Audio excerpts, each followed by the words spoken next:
కుజ్మా సచిక ఒక వికారమైన కన్య మరియు స్కూల్లో ఎక్కువగా మెచ్చుకున్న అమ్మాయి, అతనిని చూసే వరకు ఓడిపోయిన ఒటాకు. అయితే ఆమె ఆరాధించే అమ్మాయి మాత్రమే కాదు, ఆమె చాలా ప్రియమైనది. విద్యార్థులందరూ ఆమె దిగ్గజం వైపు చూస్తారు మరియు ఆమె నడిచే నేలపై వాలారు. ఒకరోజు ఉదయం వాల్మార్ట్ లియోనార్డో డికాప్రియో ఆమెను గెలవడానికి $1 హెయిర్ కట్ సరిపోతుందా అని పునరాలోచించాడు. అయితే పాపులర్ గర్ల్ అయిన అలియా వెంటనే అతన్ని తిరస్కరించింది. తన ముఖాన్ని కాపాడుకునే ప్రయత్నంలో అతను ఆమె ఫోన్ నంబర్ను పొందడానికి ప్రయత్నిస్తాడు. కానీ అలియా అతనిపై తనకు ఆసక్తి లేదని నిర్మోహమాటంగా చెప్పడం ద్వారా అతని అహాన్ని నాశనం చేస్తుంది, అతనిని మాట్లాడకుండా చేస్తుంది. పాకశాలలో ఎక్కువగా కోరుకునే అబ్బాయిని ఆమె కాల్చినందున మిగిలిన పాకశాలవారు ఆమెతో డేటింగ్ చేయాలనే ఆశను కోల్పోతారు. తర్వాత ఆలియా క్లాస్కి వచ్చి మసాచిక నిద్రపోతున్నట్లు చూస్తుంది. మసాచిక అనిమే చూస్తూ ఆలస్యంగా లేచిందా అని ఆమె అడుగుతుంది. అతను తన డెస్క్ వద్ద నిద్రిస్తున్నందున మసాచిక స్పందించలేదు. అలియా అతనిని నిద్రలేపడానికి అతని కుర్చీని నొక్కుతుంది మరియు అతను మళ్లీ యానిమే చూస్తూ ఉంటే ప్రశ్నించింది. అతను దానిని అంగీకరించాడు, కాని తర్వాత తాను చేయవలసిన ముఖ్యమైన పని ఉందని వివరించాడు. అతను అలా చేయడం గమనించి అతను సరిగా నిద్రపోనందున ఎప్పుడూ నేర్చుకోలేదని ఆమె అతన్ని తిట్టింది. మసాచిక యానిమే అర్ధరాత్రి 1 గంటలకు ముగిసిందని మరియు దాని గురించి స్నేహితుడితో 2 గంటల పాటు చర్చించానని వివరించాడు. అతను అలాంటి పని చేయడం కోసం అతని మనసు విప్పి ఉందని ఆమె అనుకుంటుంది. దానికి అతను ప్రతిస్పందిస్తూ, సమయం లేదా ప్రదేశంతో సంబంధం లేకుండా మీ అభిరుచిని వ్యక్తం చేస్తే అతను పిచ్చివాడిని అని ఒప్పుకుంటాడు. ఆ సమయంలో మసాచిక ఆవులించడం ప్రారంభించి అలియాను చిన్నగా బ్లష్ చేస్తుంది. అతను ఆమె చెప్పిన దాని గురించి ఆరా తీస్తే ఆమె ఏమీ లేదని కొట్టిపారేసింది మరియు అతనిని దయనీయంగా పిలిచింది. వారి మొదటి తరగతి కెమిస్ట్రీ, వారు బలమైన సంబంధాన్ని పంచుకునే సబ్జెక్ట్. మసాచిక తన పాఠ్యపుస్తకాన్ని మరచిపోయానని తెలుసుకున్నప్పుడు, ఉపాధ్యాయుడు పాఠం నిర్వహిస్తున్నప్పుడు ఆమె దానిని పంచుకోవడానికి అతను అలియాతో జత కట్టాడు. అప్రమత్తంగా ఉండటానికి పోరాడుతూ మసాచిక చివరికి తల ఊపి అలియాను తన పెన్నుతో చాప్ చేయడానికి ప్రేరేపించింది. ఇది అతని చేతిని పైకెత్తేలా చేస్తుంది మరియు ఉపాధ్యాయుడు అతనిని సమాధానం కోసం పిలిచినప్పుడు మసాచిక సహాయం కోసం అలియా వైపు చూస్తుంది. ఆమె అతనిని ప్రతిస్పందనకు నిర్దేశిస్తుంది. అతను పూర్తిగా తప్పు అని నమ్మకంగా పయిస్తాడు. టీచర్ సరైన సమాధానం కోసం ఆలియా వైపు తిరుగుతుంది. ఆమె తక్షణమే అందిస్తుంది.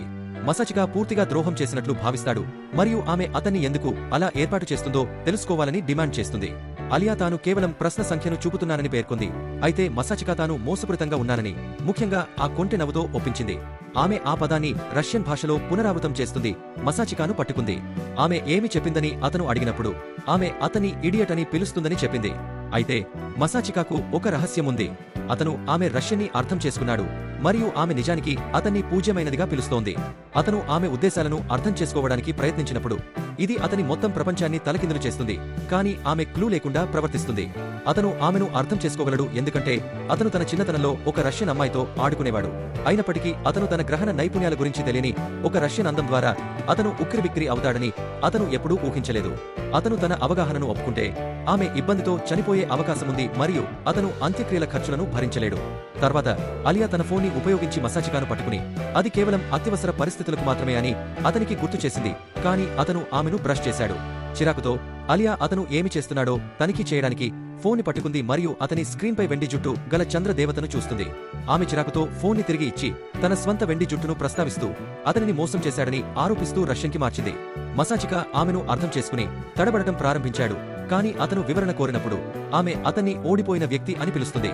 కంగారుపడిన కన్య వెంటనే తన ఆలోచనలను కోల్పోయి అలియాను ఓడిపోయిన వ్యక్తి అని పిలవడంలో మొరటుతనం గురించి ఫిర్యాదు చేయడం ప్రారంభించింది. అలియా తనపై ఎలాంటి ఆశ లేదని గ్రహించి దూరంగా చూస్తుంది. తరువాత స్టూడెంట్ కౌన్సిల్ సభ్యులు లోపలికి రావడం చూసిన మసాచిక తన స్నేహితులతో కలిసి భోజనం చేస్తాడు.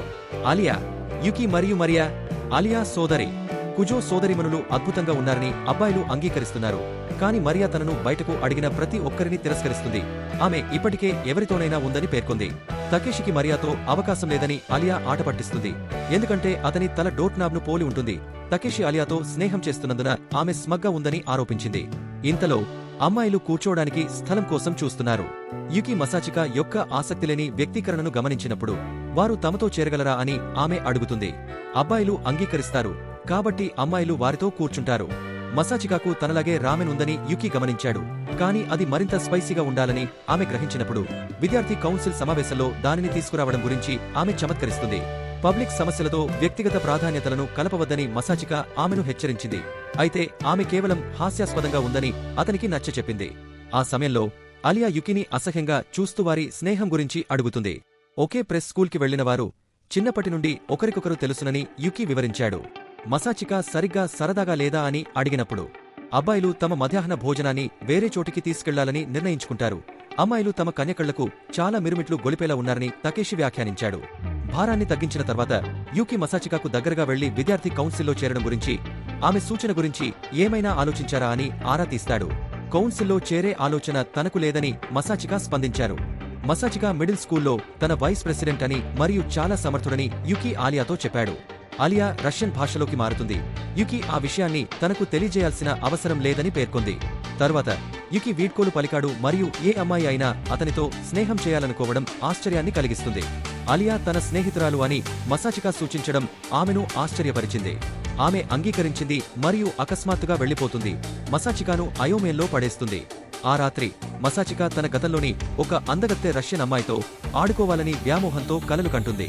మేల్కొన్న తర్వాత అతను ఆమెతో కమ్యూనికేట్ చేయడానికి రష్యన్ నేర్చుకున్నాడు. అయినప్పటికీ ఆమె పేరు అతనిని తప్పించింది. మరుసటి రోజు ఉదయం మసాచికా క్లాస్కి త్వరగా చేరుకుని మరెవరూ కనిపించకముందే శుభ్రం చేసుకుంటుంది. ఆలియా తొలిసారిగా వచ్చి ఇంత తొందరగా లేవాలంటే నరకం స్తంభించిపోయిందని వ్యంగ్యంగా వ్యాఖ్యానించింది. ఆమె సాక్స్పై ఉన్న ధూళిని గమనించి మసాచికా ఒక సిరామరకల్లోకి అడుగు పెట్టారా అని అడుగుతుంది. కాని ఆమె కూర్చుని ప్రయాణిస్తున్న ట్రక్ తనపై బురద చల్లిందని వివరించింది. ఆమె అకస్మాత్తుగా టాపిక్ మార్చింది మరియు అతను చివరకు విద్యార్థి కౌన్సిల్లో చేరాలా అని ఆరా తీస్తుంది. కాని అతను మొండిగా ప్రతిస్పందించాడు. అతను గోర్లు తినడానికి ఇష్టపడతాను. ఆలియా మరొక ప్రశ్న అడగడానికి ప్రయత్నిస్తుంది, కాని కంగారుపడి దానిని మరచిపోమని చెప్పింది. ఆ తర్వాత ఆమె తన సాక్స్లను తీయడం ప్రారంభించి మసాచికా మోకాళ్లు బలహీనంగా మారాయి. అతని అవమానాన్ని గమనించి ఆలియా ఒక తెలివితక్కువ ఆలోచనను పొందింది మరియు ఆమె లాకర్ నుండి విడిగుంటను తీసుకురావాలని మసాచికాని ఆదేశించింది. అయిష్టంగానే మసాచికా అంగీకరిస్తుంది. కాని ఆమె దానిని తనపై వేయమని అడిగినప్పుడు అతను సంకోచిస్తాడు. తన సహాయానికి ఇది చిన్న బహుమతి అని ఆలియా నొక్కి చెప్పింది.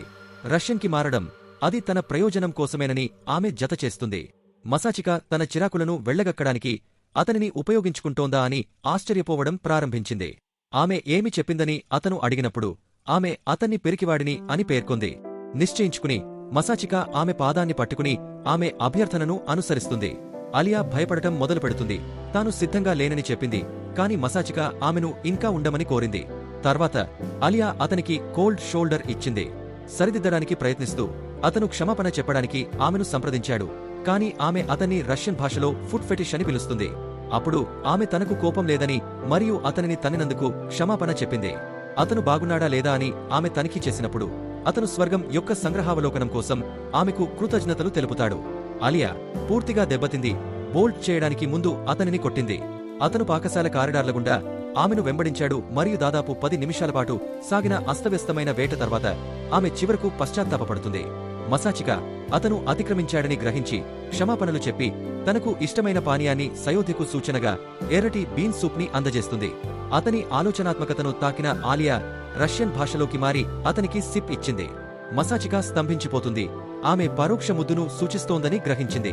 ఎప్పటిలాగానే ఆమె చెప్పే ఒక్క మాట కూడా అతనికి అర్థం కాలేదనుకుని తన మాటలను అనువాదం మార్చుకుని తనలో తానే మెల్లగా నవ్వుకుంది. అతను తన తలలో కేకలు వేస్తాడు. అతను ప్రతిదీ అర్థం చేసుకున్నాడు. ఒక్క మధ్యాహ్నం వరకు కొన్ని రోజులు గడిచిపోతాయి. యుకి మసాచికాను పిలిచి కౌన్సిల్ గదిని చక్కబెట్టడంలో ఆమెకు సహాయం చేయమని అడిగాడు.